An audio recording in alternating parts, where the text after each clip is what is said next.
प्रेमियों, कितने सुंदर वचन आए हैं। देखो, दादा गुरुदेव जी ने कितने सुंदर वचन फरमाए हैं। इन वचनों को हमें हृदय के अंदर धारण करना है।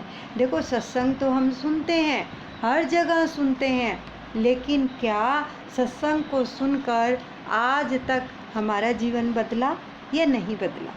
हमारे विचार बदले, हमारी वाणी बदली, हमारा व्यवहार बदला या नहीं बदला? ये सोचो। अगर नहीं बदला तो फिर हम कुछ और ही सुन रहे हैं, सत्संग नहीं सुन रहे। हमारी सुरती का प्रवाह कहीं और ही बह रहा है, क्योंकि सत्संग तो जीवन को बदल के रख देता है। सत्संग, सत्संग के अंदर आकर सत्य का संग होता है। तो दादा गुरुदेव जी के वचनों के अनुसार सच्चा साधु कौन है? जिसने अपनी काया को साध लिया, हर चीज को, इंद्रियों को भी साध लिया।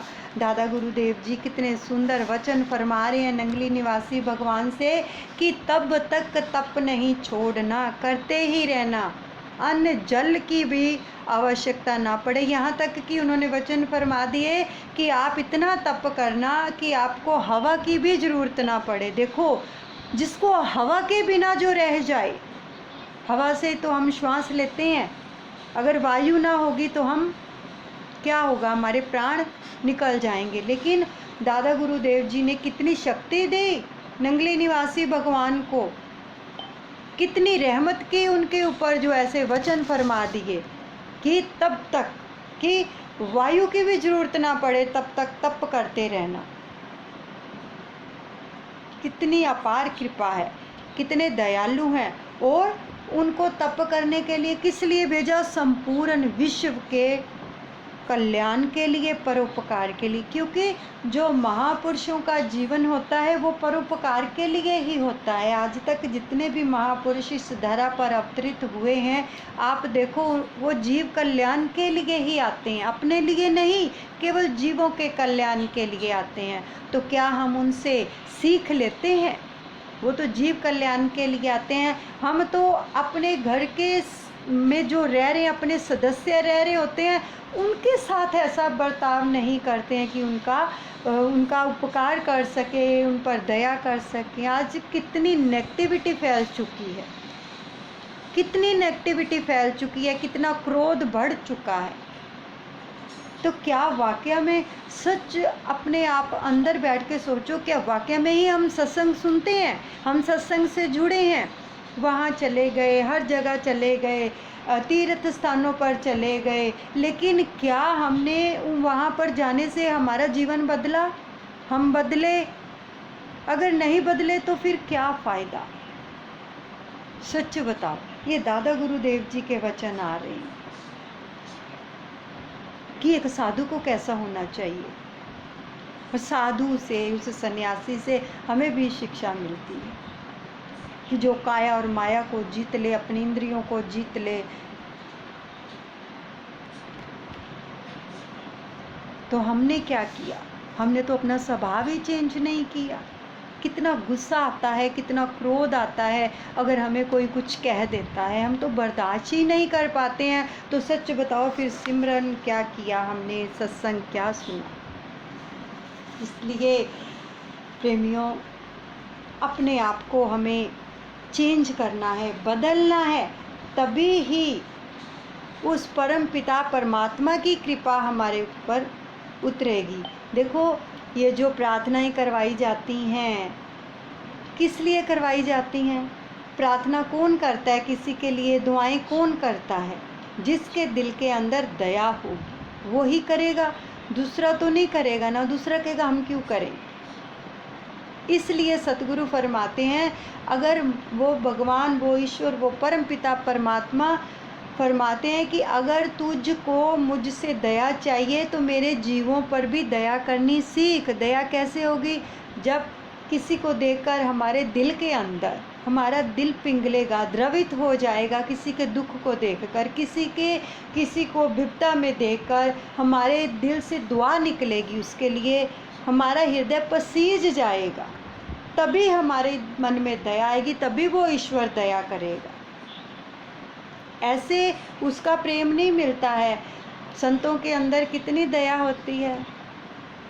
सतगुरु परोपकार के लिए आते हैं, किस प्रकार से अपने कोमल तन के ऊपर इतने इतने कष्ट सहकर, देखो दादा गुरुदेव जी की जीवनी श्रवण करते हैं तो आंखों से झरझर आंसू भी बहते हैं प्रेमियों, कि उन्होंने सर्दी गर्मी अपने कोमल तन के ऊपर छपरा से आगरा, आगरा से जयपुर और फिर टेरी सीमा प्रांत पैदल ही और बिना पादुका के, बिना चरण पादुका के, पाए प्यादे यानी कि पैदल ही भ्रमण करते रहे। कहाँ कहाँ गए हैं वो, जीवों के कल्याण के लिए।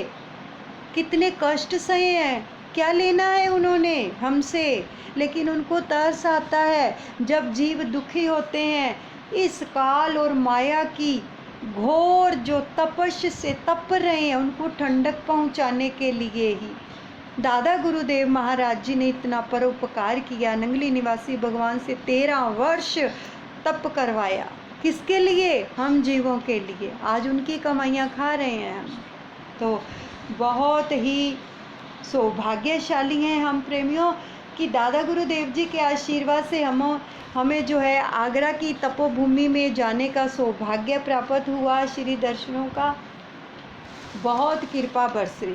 मन में बहुत समय से ये एक इच्छा थी कि हमें भी वहाँ पर जाने का सौभाग्य प्राप्त हो, लेकिन जब बुलाया तो 1 मिनट नहीं लगाया दादा गुरुदेव ने। और जब वहाँ पर गए तो वहाँ की जो आभा है, दोपहर को भी दादा गुरुदेव जी के आशीर्वाद से सबको ये बताया गया था कि आपको जब भी किसी भी महापुरुष की तपोस्थली पर जाने का सौभाग्य प्राप्त हो तो कभी भी ये मत सोचो कि हम घूमने जा रहे हैं। अगर मन में ये विचार लेके जाएंगे, मान लो कोई शिरडी जा रहा है, कोई वृंदावन जा रहा है, कोई अपने गुरु के दर्शनों के लिए जा रहा है, कहीं भी कोई जा रहा है, अगर मन में ये भाव लेके जाओगे कि हम घूमने जा रहे हैं तो फिर घूमकर ही वापस आओगे, वहाँ से कुछ लेकर वापस नहीं आओगे। अगर इस भाव से जाओगे कि प्रभु ने कृपा की है हमारे ऊपर कि हमें अपने श्री चरण कमलों में बुलाया है, तो हमारे ऊपर रहमत बरसेगी, कृपा बरसेगी, तो फिर हम कृपा लेके आएंगे, उनके दीदार लेके आएंगे। क्योंकि जिन जिन महापुरुषों ने भी जिस स्थान के ऊपर तप किया है, वहाँ की जो तपोस्थली है प्रेमियों, वहाँ पर बहुत ऊर्जा होती है। बैठकर भजन किया करो, जब भी जाने का सौभाग्य प्राप्त हो। महापुरुषों की जो समाधि स्थल है वहाँ पर जाने का सौभाग्य प्राप्त हो, तपोस्थली पर जाने का सौभाग्य प्राप्त हो, जहाँ जहाँ भगवान ने चरण छुआए हैं वहाँ पर जाने का सौभाग्य प्राप्त हो। तो ये नहीं कि घूम घाम के वापस आ गई इस भावना को लेके, नहीं, चाहे 5 मिनट बैठो वहाँ पर, जितना भी समय है वहाँ पर बैठकर उस ऊर्जा को लिया करो, तो वो भर देता है। तो इस बार क्या हुआ कि बहुत जल्दी जाना हुआ, और साथ में छोटे बच्चे थे दादा गुरुदेव जी के आशीर्वाद से, मेरे भैया के, तो उनके बच्चों से थोड़ा मतलब कि बच्चे टिकते नहीं हैं, बहुत छोटे बच्चे हैं उनके, तो वहाँ पर हमें ज़्यादा समय बैठने का जो था सो अवसर नहीं मिला। लेकिन क्या हुआ, बड़ी कृपा की दादा गुरु महाराज जी ने।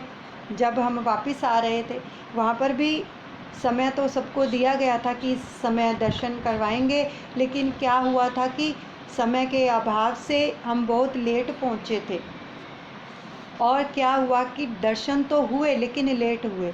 जो लोग जुड़े रहे उनको श्री दर्शन हुए, वहाँ पर तपोभूमि के श्री दर्शन करवाए गए, गुफा के दर्शन, उस धूने के दर्शन करवाए जो नंगली निवासी भगवान जी को जब तप करने के लिए दादा गुरु महाराज जी ने भेजा था, तो बसंत पंचमी वाले दिन दादा गुरु महाराज जी ने अपने कर कमलों से वो धूना रमाया था, वहाँ पर अग्नि प्रज्वलित की थी, और अभी भी वो धूना वैसे ही तप रहा है। उसमें एक उपला डाल देते हैं और उसकी विभूति बन जाती है, और जो भी प्रेमी श्रद्धा से, प्रेम से, विश्वास से उस विभूति को ग्रहण करते हैं बहुत बहुत दुखों से पार हो जाते हैं, क्योंकि कितना समय हो गया, देखो कितनी शक्ति है कि बिना आग के अभी भी, बिना अग्नि के अभी भी वहाँ पर विभूति बन जाती है। ये शक्ति नहीं है तो क्या, रहमत नहीं है तो क्या है, कृपा नहीं है तो क्या है। और फिर वहाँ पर कुआं है जहाँ से हमारे नंगली निवासी भगवान जी जल भरकर सेवन किया करते थे। बहुत पुराना कुआं है, और कुएं के ऊपर जो ईंटें लगी हुई हैं उसके ऊपर बाबा लिखा हुआ, सबको दर्शन करवाए थे। ईंटों के ऊपर बाबा लिखा हुआ है। तो क्या हुआ कि जब समय हो गया तो वापस आने लगे। वहाँ पे एक छोटी सी गौशाला भी है, वहाँ भी दर्शन किए, बड़ी प्यारी गौएं हैं। तो फिर जब हम वापस आने लगे तो कार में बैठने लगे थे, सभी लोग बैठ गए थे। जैसे दादा गुरु महाराज जी की कृपा हुई, नंगली निवासी भगवान जी के आशीर्वाद से, फिर उन्होंने हमें खींच लिया अपनी गुफा की ओर। हम वहाँ पर गए तो वहाँ पर बैठा दिया, बैठ गए श्री चरणों में। कोई भी नहीं था, बिल्कुल अकेले। ऐसे लग रहा था जैसे उनके और हमारे सिवा कोई नहीं है। ये भी एक बहुत सौभाग्य होता है कि जब उसके और आपके सिवा कोई ना हो, तो बहुत कृपा, बहुत रहमत बरसती है। तो सिर्फ एक आधे पौने मिनट के लिए श्री चरणों में बैठे, उन्होंने बिठाया और हम बैठे, और फिर हरिहर का जाप करवाया। हरिहर बाबा के नाम से नंगली निवासी भगवान वहाँ पर जाने जाते हैं, क्योंकि नंगली निवासी भगवान का जो ये नाम है कैसे पड़ा कि जब नंगली निवासी भगवान जी जो थे खाने के लिए, जब भिक्षा के लिए जाते थे, तो जिस घर पर भी जाते थे उस घर के द्वार पर खड़े होकर कई साधु संत हैं जो कहते थे भिक्षाम देही या राम राम कुछ भी, लेकिन नंगली निवासी भगवान हरिहर के नाम से ही भिक्षा ग्रहण करते थे। जिसके द्वार पर जाकर खड़े होते थे तो उच्चारण करते थे हरि हर हरि हर। तो 1-2 मिनट इंतज़ार करते थे, नहीं कोई आता था तो दूसरे घर चले जाते थे। तो लोगों को उस गुफा के अंदर से हरिहर की ध्वनि की जो थी धुन सुनाई देने लग गई थी। तो इस प्रकार से मेरे नंगली निवासी भगवान हरिहर बाबा के नाम से प्रसिद्ध हो गए। तो ये सौभाग्य प्राप्त हुआ। फिर देखो मन में सोचा था कि हम अभी कभी भी वृंदावन नहीं गए थे, कभी भी मन में सोचते थे। तो जैसे ही दादा गुरुदेव जी की जीवनी जो श्रवण करनी शुरू की थी, तो उसके अंदर जब एक एक वचन आया कि दादा गुरु महाराज जी, आज भी आपने वचन सुने हैं कि दादा गुरु महाराज जी आगरा में, फिर मथुरा भी गए थे, और यमुना के किनारे किनारे पर भी उन्होंने भ्रमण किया। तो हर जगह भ्रमण किया है दादा गुरु महाराज जी ने। मथुरा में कितनी समय रहे हैं वो। तो इस प्रकार से दादा गुरु महाराज जी ने जब भ्रमण किया तो हमारे मन में एक ये प्रार्थना जैसे कि हमने अपने दादा गुरुदेव से कि हमें भी कभी वृंदावन में बांके बिहारी के दर्शनों का सौभाग्य प्राप्त होगा। सभी कहते हैं वहाँ पर बांके बिहारी के दर्शन बहुत सुंदर होते हैं। तो देखो इतनी कृपा हुई कि भैया ने बोला चलो इधर से नज़दीक है तपोभूमि से वृंदावन, चलो आपको वृंदावन लेके चलता हूँ। दादा गुरु महाराज जी ने मन की इच्छा पूरी कर दी। और जब हम मंदिर में प्रवेश किया, इतनी भीड़ थी, लेकिन दादा गुरु महाराज जी के आशीर्वाद से बिहारी जी बाहर आए हुए थे। इन दिनों में वो कहते हैं गर्मी बहुत होती, बिहारी जी बाहर आ जाते हैं। तो प्रेमियों क्या बताएं, इतनी कृपा मेरे दादा गुरुदेव जी की, इतनी कृपा कि बिहारी जी के इतने सुंदर दर्शन, चरणों से लेके शीश तक बिल्कुल बाहर आकर विराजमान हुए थे वो। अभी तक भी वो दर्शन आँखों के सामने दादा गुरुदेव जी के आशीर्वाद से रहते कि किस प्रकार से उन्होंने दर्शन करवाए हमें, जबकि हम कभी नहीं गए। तो इतने प्यारे दर्शन बांके बिहारी जी के हुए वहाँ पर, सुंदर नैनों के दर्शन। उनमें तो दादा गुरुदेव जी की ही छवि दिखाई दे रही थी हमें कि वो लेके आए हैं तो सब में वही विराजित हैं, मेरे दादा गुरुदेव। दादा गुरुदेव जी ने ये सिखाया है कि अद्वैत मत के हम अनुयायी हैं और मन में किसी भी के लिए भी द्वैत नहीं होना चाहिए। सबको समभाव से देखो, सबके अंदर अपने गुरु के रूप को देखो कि वही है, वही हरि है, वही परमात्मा है, वही पार ब्रह्म परमेश्वर है, कुल मालिक हैं वो। तो ये भी किसी किसी को सौभाग्य प्राप्त होता है प्रेमियों। और दूसरी बात आपको बताते हैं, समय बहुत कम है, इसके ऊपर जो है बड़े विस्तार से चर्चा की जाएगी कि जब हम कहीं मंदिर में भी जाते हैं, चाहे अपने गुरुओं के दर्शनों के लिए जाते हैं, श्री अनंतपुर टेरी, श्री नंगली साहब, कहीं भी जाएं, शिरडी जाएं, कहीं भी जाएं, वहाँ पर कितनी भीड़ होती है। भीड़ में जो धक्के पड़ते हैं उससे भी हमारा कल्याण होता है, उससे भी हमारे कर्म कटते हैं। पता है आपको? इस प्रसंग को कल हम विस्तार से सबको दादा गुरुदेव जी के आशीर्वाद से बताएंगे। अभी समय हो गया है, तो तपोभूमि में जाकर आप सबके लिए दुआ मांगी, सबके लिए, जितने भी प्रेमी जुड़े हुए हैं ग्रुप से और जितने भी संपूर्ण विश्व में, सबका दंडवत प्रणाम किया गया, सबके लिए दुआएं की गई कि आपके घर में सुख शांति समृद्धि की बौछार हो, भक्ति की बौछार हो।